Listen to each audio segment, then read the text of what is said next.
Hey everyone, welcome to Locked On Lakers for Monday. Brian Kamenetsky, Andy Kamenetsky. The Lakers dropped the Christmas Day game against the Brooklyn Nets, and man alive, the knives and pitchforks were out for Russell Westbrook. We'll dive into that, as well as some trends in the Lakers offense that might make you happy or might make you upset. All of that coming up on Locked On Lakers.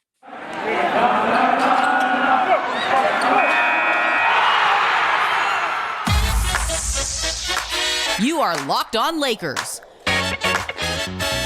your daily Los Angeles Lakers podcast. Part of the Locked On Podcast Network, your team every day.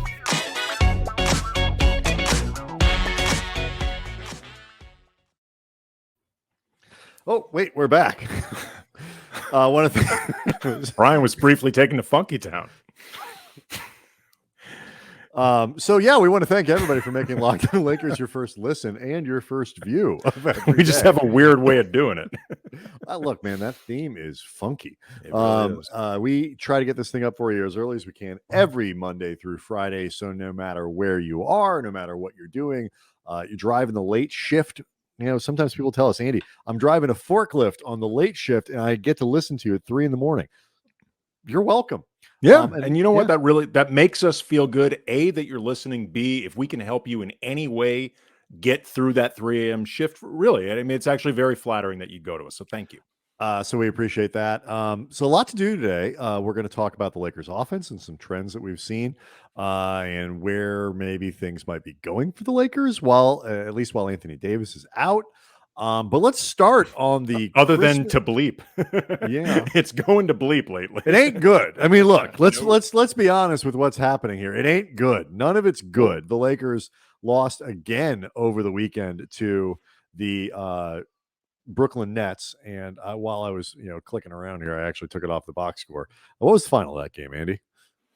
It was 122 to 115. I'm back. I got it. This was an incredibly frustrating and irritating game, I think, for the Lakers, who fell behind big as has been their trend, came back like, woohoo, here we go. It's like, here's the big comeback, and fell behind big again, came back again, and then still managed to lose in incredibly frustrating fashion. Yeah, I mean, the swings for this team right now are just pretty crazy because between all of the injuries that they've been having, all the dudes in and out of the lineup, that lack of continuity, and what is clearly just becoming an incredibly frustrating season right now, not just from what's happening on the court, but from a mental perspective.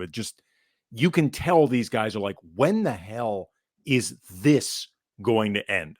Like, even if we are never going to be as good as we thought we were going to be heading into the season, maybe if we just all collectively misjudge the hell out of this thing, when is the actual starting point for when we all compete together as a team and then just really establish who we are for better or for worse? And you can tell that this is just piling up collectively with frustration. It's really piling up that frustration on LeBron right now, who during this period without Anthony Davis has really cranked up his own production. And it has thus far not bore fruit for the Lakers. No, it has not. LeBron on Saturday went for 39, 9, and 7 with 3 steals and a block. He was 14 of 25 from the floor over his 40 minutes of play. The Lakers, and this was not an overtime game, Andy. LeBron was only off the floor for 8 minutes. 8 minutes of this game. They were +9 in LeBron's minutes. And so since they lost by 7, that means they were what? -16 in the minutes that he didn't play? No, -18. I went backwards. My math is bad. And that's to some degree been the trend in these games without Anthony Davis. The San Antonio game was a little less lopsided. They lost that one by 23. 28, and they were -23 in the LeBron minutes. But Phoenix, they were even in minutes LeBron played and lost by 18. They lost by 5 to Chicago. They were -1 in the minutes LeBron has played. So that they've always struggled without LeBron has been a trend and a problem since he arrived here. But good God, it's really exacerbated by the loss of Anthony Davis and the instability around the roster. Like they are miles away from figuring out how to solve those non-LeBron minutes, and it was particularly acute on Saturday. I mean, they were just terrible when LeBron didn't play. Yeah, I mean, there are elements when you watch this team that are really frustrating just because there are things that they could do better that are in their control that they don't do. At times, it makes you really question just how smart they are as a team. Like, for example, Patty Mills, who was the only net that really did a lot of damage other than James Harden, who was phenomenal in this game. Patty Mills had the big three of Patty Mills, James Harden, and DeAndre Bembry, I guess. I mean, apparently, why not? Sure. Patty Mills had 4 first half fouls. So when the second half began, I was watching specifically for, okay, this is the only guy other than Harden who's really doing a lot of damage. Let's see how much they attack Patty Mills. Let's see how much they make a guy who's not really much of a defender to begin with. Let's see if they really put him to some decisions or try to get him off the court and foul trouble, stuff like that. I'm not going to say that maybe there weren't nuances I missed, but you know how many times I noticed them attacking Patty Mills in the second half, Brian? Zero. Well, he finished with the same 4 fouls that he went to halftime with. I did not see them run one pick and roll where they were specifically trying to switch his man onto LeBron, anything like that. I didn't see them isolate on him. I didn't see them do anything going at a guy like that. The closest I saw to this, it was kind of a reminder of the situation, was LeBron got a runaway dunk in transition that Patty Mills got out of the way of, in part because it's LeBron and what the hell is Patty Mills going to do? But the other part of it is, why is Patty Mills going to bother trying? The odds are low and he has 4 fouls. So the only person who seemed aware of Patty Mills' foul count was Patty Mills. And that's just bad awareness by this team. Or Melo, as the Lakers are starting to make a late push in this game, they're down by 4. Melo getting teed up with 3 minutes left, basically on behalf of Russ, because there was like a slight physical skirmish between Claxton and Russ. And that's just stupid. Like they missed the free throw, the Nets. But that's just, it's ball like don't lie, Andy. Well, no, in this case, the ball did lie. In this case, the ball lied its ass off. But and this is the second time, in a week, that Melo has done something stupid like this, when the team really could not afford to either have him off the court when he got ejected or just something like this. You don't want to ruin any momentum that you have or give them an opportunity for a free point that matters. And again, Melo is a smart guy and he's been in the league a long time. He's got to know better than that. And it's just indicative of how this team, for having so many experienced veterans, often whom I've considered smart players, they don't often play that smart, man. And that's frustrating to watch. Russell Westbrook is for as good, and we'll get to the debate over Russ here in a second.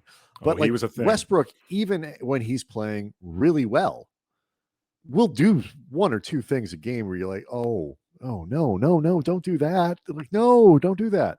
LeBron, for as much of a basketball savant as he is in the league, the game may never have seen one more, just a smarter, higher basketball IQ than LeBron. I mean, it's a conversation. He'll do a couple things a game where you're like, really? That's what you're doing here? And some of it comes from guys who are so good, they kind of think they can do anything. And sometimes the rules of fundamental basketball don't apply to them. And often they don't, because they can do things that other people shouldn't.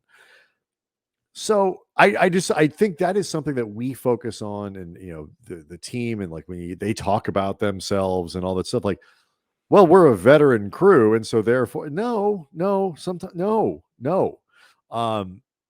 and it is an assumption that people need to get away from. There were some positives in this game. I did like the way that they worked to come back. They did not quit on these games. They're still trying. I think they understand the position they're in. Malik Monk, who was just back from the protocols, had a really nice game, 8 of 13 from the floor, 3 of 7 from 3-point range, 20 points, gave the Lakers a lift that they desperately needed on a day where Westbrook was 4 of 20 from the floor. Melo was an inefficient 17 points. So, the Lakers needed some scoring and will continue to, because the offense sucks. But I guess, fundamentally, Andy, the story of this game really was Westbrook. So let's talk about what Russ did, what Russ didn't do, and what people were saying about Russ when it was all over. We'll do all that next.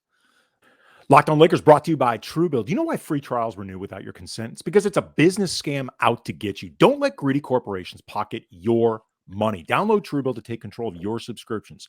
Truebill is a new app that helps you identify and stop paying for subscriptions you don't need, want, or just forgot about. On average, people save up to $720 a year with Truebill. Companies make subscriptions intentionally difficult to cancel, but Truebill makes it simple. Just link your accounts and Truebill will cancel your unwanted subscriptions with one tap. Truebill has over 2 million users and they have helped them save collectively over $100 million. So don't fall for subscription scams. Start canceling today at Truebill.com/LockedOnNBA. Go right now, Truebill.com/LockedOnNBA. It could save you thousands a year. Truebill.com/LockedOnNBA. So the Lakers, Andy, kick off the crypto.com arena era with a loss, same way they ended the Staples Center era. We definitely want to get to, I know we want to try to talk about the Lakers offense, and if we don't get to it today, we'll certainly do it over the course of the week. Definitely want to talk about Stanley Johnson because he was a big part of this game. So we'll get to that because I know fans are interested. We're certainly interested.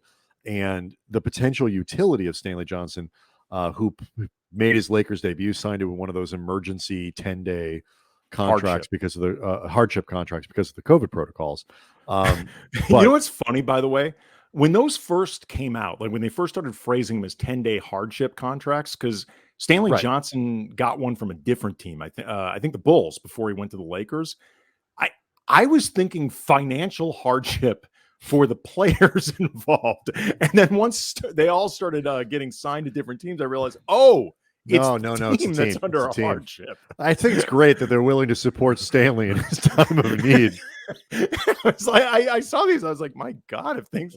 I know. Is it a GoFundMe too undignified? Yeah, I know he's considered like a very underperforming lottery pick for several years ago, but the check's still cleared, right? Like I don't know. Take him how away. much money has Stanley Johnson made over the course of his career? Well, enough that it didn't feel immediately like he should have been a hardship guy, but it's just funny the way it was phrased. No, I understand. I hadn't thought about that, but I guess it's true. I mean, like there is that possibility of those things coming up. So, but anyway, so Stanley Johnson though he's made $20 million. He should have a couple things in the bank. Exactly. So,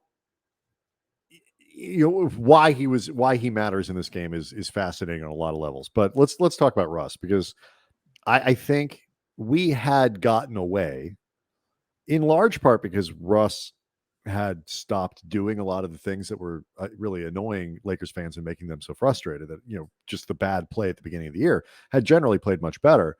But Saturday he was terrible and particularly terrible, Andy, as the game went along. He had 4 field goals overall. 3 of them were in the first half. 2 of them came in the first 11 minutes of the game that he played. And so 37 minutes, 4 of 20, missed a dunk at the end that would have tied it, I believe. Trying to dunk the ball around Nick Claxton. I think a layup off the glass probably would have done the trick. Missed a bunch of layups overall.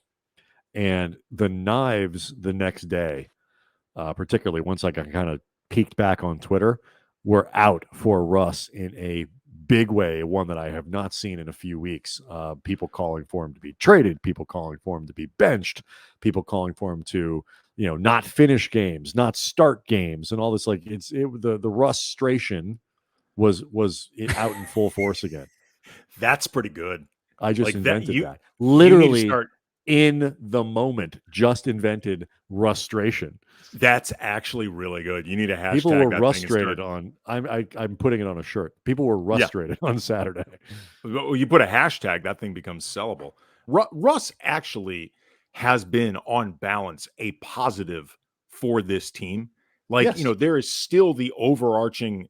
I don't even know if at this point it's a question, but just the overarching issue of the trade itself and the byproduct and lack of depth, lack of certain skill sets, particularly defensively, that came from bringing him in, and what the Lakers are missing, were they better off before? All of those questions, which are going to be examined, not just this season, but quite frankly, in the offseason and perhaps and into to next come. season, because we're doing this again next year. Quite likely. Very likely.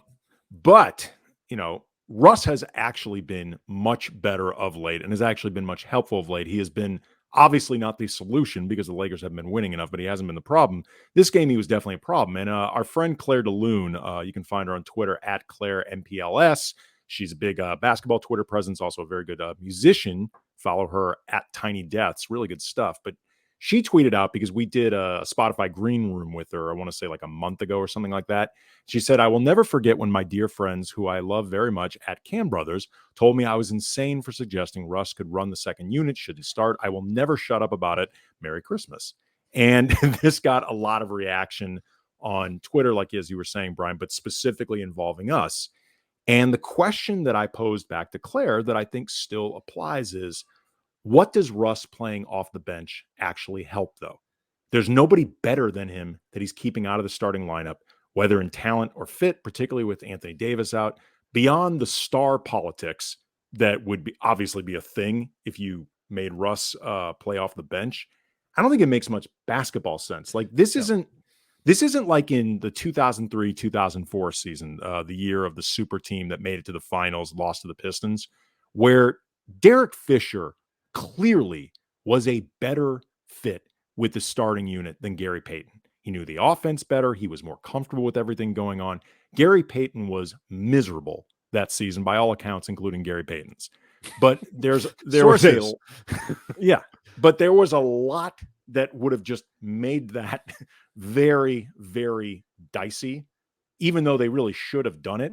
In this particular case, it's hard for me to look at who is somebody that would be a better fit in that group than with Russ that would actually help the group more, help LeBron more, particularly with Anthony Davis out. That person doesn't exist. No, Russell Westbrook, look, I understand fit matters. Lineup combinations matter. But you know what else matters? Talent. And Russell Westbrook is the second best player that the Lakers have available to them right now by a mile. It's not even close. I mean, the third best player that they have available to them, and you know what? Fill out the entire roster if you want. Let's pretend everyone is back. The third best player on this team is who? Maybe Malik Monk. Maybe Malik Monk. Melo, okay. Maybe Melo. Maybe Melo. But there's but that's my point. Is like the distance between Russell I get frustrated as much as anybody. The gap between Malik Monk as a player, but he's not close to as good of a player as Russell Westbrook. He's not. And if you bring Westbrook off the bench, like, okay, well, he's not going to finish games either. So you're going to play your second best player 24 minutes a night because you don't want him starting or you don't want him. And like you say, he's not like elevating those second groups and stuff. Like the Lakers' fundamental problem is the parts don't fit particularly well together and they don't have very good parts. I mean, the roster that they've tried to cobble together to this point, they've thrown a bunch of stuff at the wall and it is not sticking. And that is because of injury. It is because of COVID. It is because of all kinds of things mixed in with guys just kind of aren't performing the way that the Lakers had hoped. Okay. And that is not Russell Westbrook's fault. And adjusting what you do with him, playing him less, playing him in different spots, trying to stack. There's no way to play Russell Westbrook the 35 minutes a night that he needs to play, 30 to 35 minutes a night, and not have him doing starter stuff and finishing games. It's not possible. Well, to the point that you were making about just the pieces that they have right now, either not being good enough to begin with, if you want to believe in the vision of Rob Pelinka, or if you don't believe in the vision of Rob Pelinka, or just not playing up to their potential, if you want to give the benefit of the doubt to the vision of this team, without Anthony Davis. Because remember, the non-LeBron minutes were supposed to be enhanced by Russell Westbrook, but that was also supposed to be Russ with Anthony Davis. Right. It was not supposed to be Russ carrying things without LeBron or Anthony Davis for long stretches. If I asked you before this season, is Russell Westbrook good enough to significantly carry a team of THT and a bunch of veteran minimum players, you would say no, but the follow-up would be, why would you ask him to? Like, what are you doing? You know what I mean? So like fundamentally, these LeBron-less minutes with Russ out there are problematic, but like right now in terms of the setup, they kind of ought to be. Which isn't to take anything away from, the issues with Russ and the way he's played the last couple of games, in particular against Christmas. He was bad in certain ways that were totally avoidable. I like how you phrase that, how he played against Christmas. Like, it was Russ versus Christmas. It's kind of a Freudian slip. I know, but Russ defeated Christmas. He really did. He really did. But like, look, and the Lakers we've talked about this. The Lakers are not talented enough right now to absorb bad games from their stars. They have not won a game since Davis went out, despite LeBron playing his ass off. Well, I was going to say, so if those guys don't do it, they're in real trouble. And it wasn't just 4 of 20. It was, you mentioned Patty Mills before, Russ somehow losing track of Patty Mills on the weak side and giving up a crushing late corner three that you're like, where do you think Patty Mills is going, Russell Westbrook? Like, you're going to be the guy who helps in the lane? No, you're not. Go stand next to Patty Mills. Do not lose track of him. That was really irritating. And so, like, I get it. He wasn't good and he needs to be better. But, like, no, like, benching Russ does not solve your problem. No. It was interesting, too, I thought, LeBron's comments after the game about Russ. And as we've mentioned many times, including this show, LeBron is getting very outwardly frustrated about this situation. He looks like he wants to scream at the architect of this roster, except he knows he'd be yelling at himself. But he said about Russ, he said about Russ, he gave us extra possessions in reference to the offensive rebounds and stuff like that. He gave us a lot of looks around the basket, which I know he can't stand failing to convert as well. But as far as the effort piece, if a guy plays hard, if a guy leaves it all on the floor, I got no problem with that. It's a make or miss league. So I thought that was good to hear specifically from LeBron.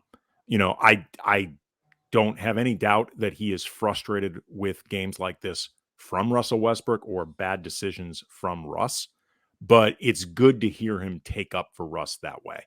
Yeah, I mean, he's got no choice, but yeah, I completely agree with you. This is an incredibly frustrating time to be a Laker fan. It's an incredibly frustrating time to be a Laker player. One of the things the Lakers may have done, though, is sign a new player. Stanley Johnson played his first game with the Lakers on Saturday, and both as a tangible human being, Stanley Johnson, and as a concept, Stanley Johnson, made a very interesting and important impact. Talk about it next. Locked On Lakers brought to you by Built Bar. It's still the holiday season, even if the Lakers lost to Christmas, ruined Christmas, all that. So you still get to eat. In this case, you stress eat. You eat even more. But you know what?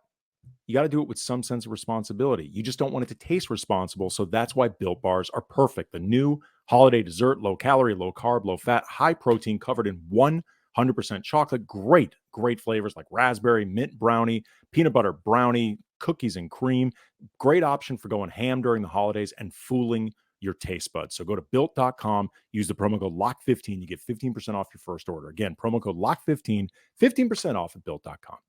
So Stanley Johnson is a guy who was a high lottery pick with the Pistons in 2015, 2016 as a 19-year-old, 8th, I believe he was picked. He has since played for the Pelicans and the Raptors. So the Lakers become his 4th team in a pretty short career. This is his 7th season.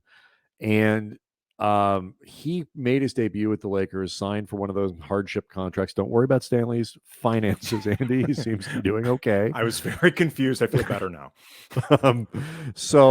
NBA athletes are just like us. No, I mean, it's easy to guys, you get a bad financial advisor, it can happen.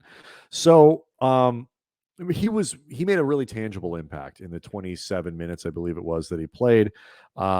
Mostly defensively, only scored 7 points, had a rebound, had an assist, had a steal, but you could really see the difference as the Lakers try to lean into these small lineups, which are really the only lineups they can play since their bigs are unplayable.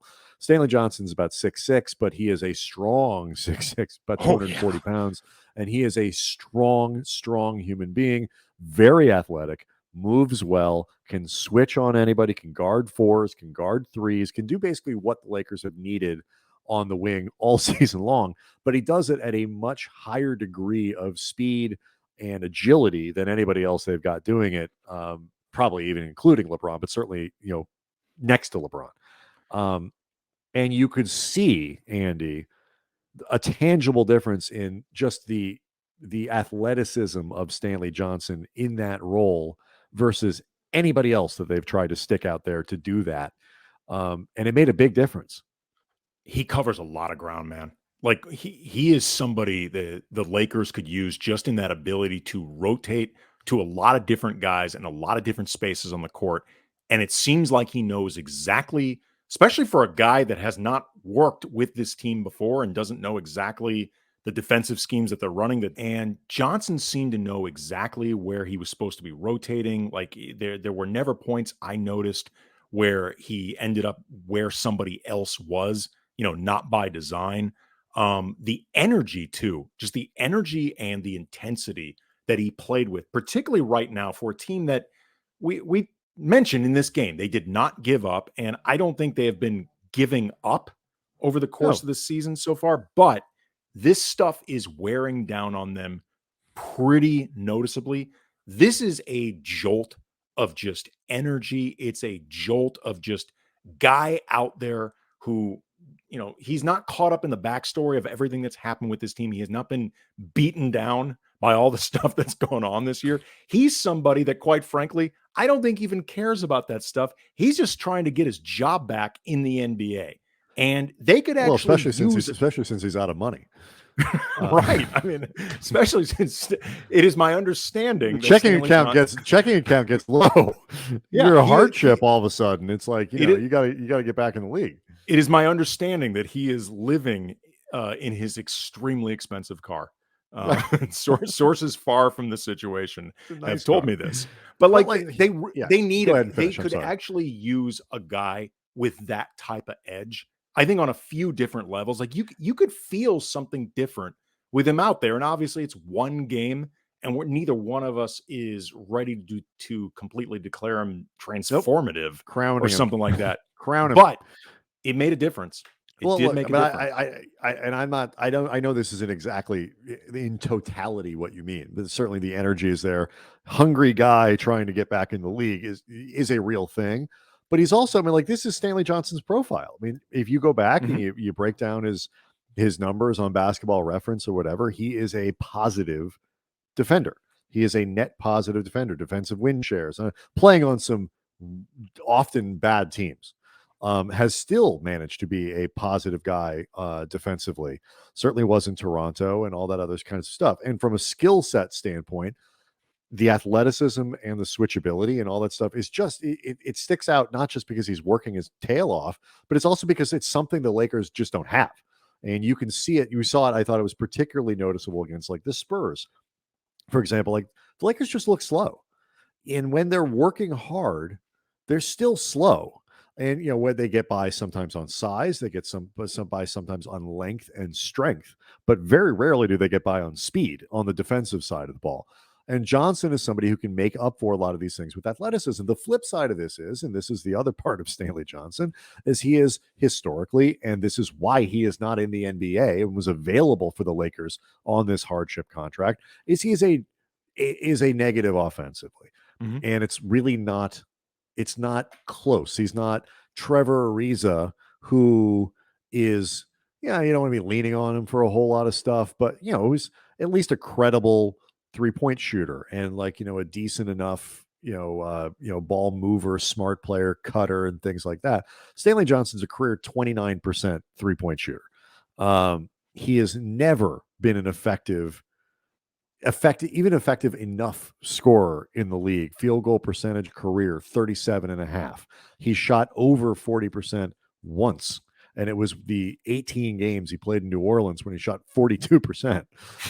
He is a bad offensive player. And what I think is fascinating about this concept, not even the player, but the concept of Stanley Johnson filling this need, is it's something that everybody pointed to all offseason. You're like, is anybody here going to sign a wing? We were screaming our heads off. Not just us. I mean, it was everybody. And, sure. Are they going to find somebody who is a clearly defensive profile kind of guy? I think they were hoping that position specifically. And the answer apparently was no.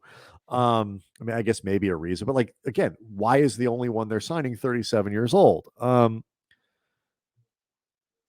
If Johnson, and this probably ties neatly into what we can talk about, I think, tomorrow, on Tuesday's show, on a team like they've put themselves in a position that to address some of the defensive questions that they have and some of the needs that they have with this incredibly small lineup that they're probably going to have to play, that gets a little bigger with Anthony Davis back, but it's still a small lineup.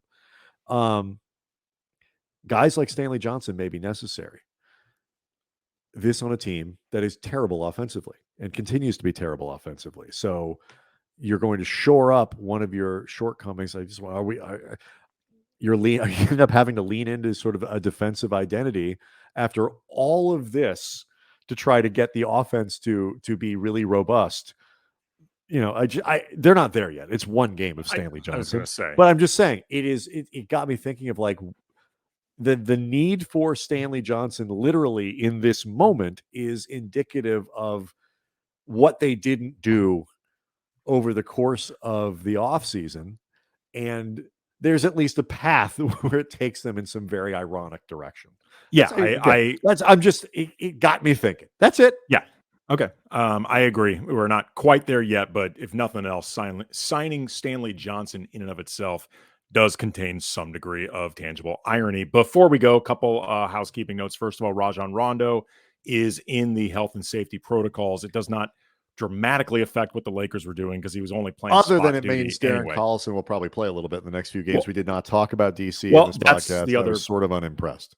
Well, that's the other bit of housekeeping I was going to get to was that Darren Collison is on the roster on another hardship deal. He really has no excuse for running out of money. He made more money than Stanley Johnson. Darren Collison, he got all that free food Jeannie Buss gave him the first time the Lakers tried to sign him. Again, I would have, if I were Jeannie, I would have invoiced him. At the way he teased them in the 2019-2020 season, worked his way in there just clearly to get great seats, food, parking, all that stuff. I would have absolutely invoiced his ass. He looked like a guy, Brian, that has not played in 2 years. To me, and maybe this is just me, he also looked like a guy who hadn't worked out in 2 years. He looked. I didn't notice that. He physically looked okay. Looked a little doughier than I remember. You are a notorious Darren body Collison. shamer, so it's not even that. He was really skinny before. He was a really slender dude. It's like when Magic came back after the second time for the comeback. They had Magic. Swole. They had Magic jumping center then because there was no other choice. I wouldn't call it jumping. All right. So he wasn't great, but we'll cut him a little bit of slack, but he will get some minutes because Rondo is out, and they still got guys in the protocols. It'll be interesting to see if they can get some value out of Collison. Isaiah Thomas will not be back. Lakers not picking up that option, not surprising, given the tailing off of IT's offensive performance combined with you just can't defend at this level. So anyway, good luck to the guy. I hope it really works out because I do respect him immensely, as we talked about last week on a few shows. All right, so we'll dive into the defense on Tuesday's show. They play Monday night, or is it Tuesday? No, they play Tuesday. So one more day to complain about Christmas, and we'll see everybody Tuesday. Thanks for making Locked On Lakers your first listen of every day. Subscribe to Locked On Lakers on YouTube. See everybody Tuesday.